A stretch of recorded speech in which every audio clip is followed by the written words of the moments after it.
Le ministre de la refondation de l'État, chargé des relations avec les institutions, Ibrahim Kessa Maïga, s'est réjoui de la réussite des activités de l'édition 2023 de la Journée nationale de la souveraineté retrouvée.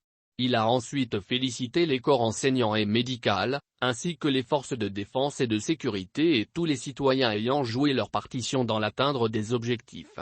C'était au cours d'une conférence de presse tenue hier dans les locaux de son département. Cette activité a marqué la clôture des activités de célébration de la Journée nationale de la souveraineté retrouvée. Après un large rappel sur le processus d'institutionnalisation de la journée du 14 janvier, Ibrahim Kessa Maïga a fait le bilan de l'édition 2023.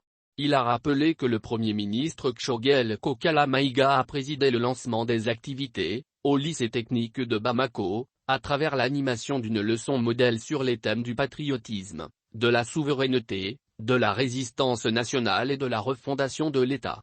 Le ministre de la refondation de l'État s'est réjoui que ces leçons soient aminées dans tous les milieux scolaires sur le territoire national. Tout comme les dons de sang faits par les éléments des sapeurs-pompiers, de la police, entre autres, au bénéfice des blessés de guerre.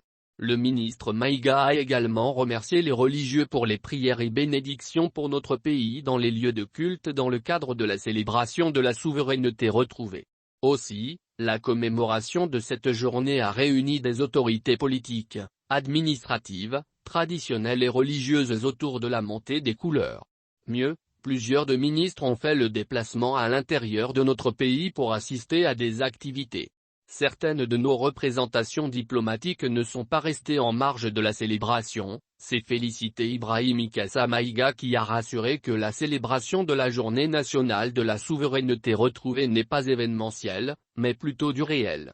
Surtout que notre pays ne reçoit plus d'ordre de quiconque dans la défense de son territoire national.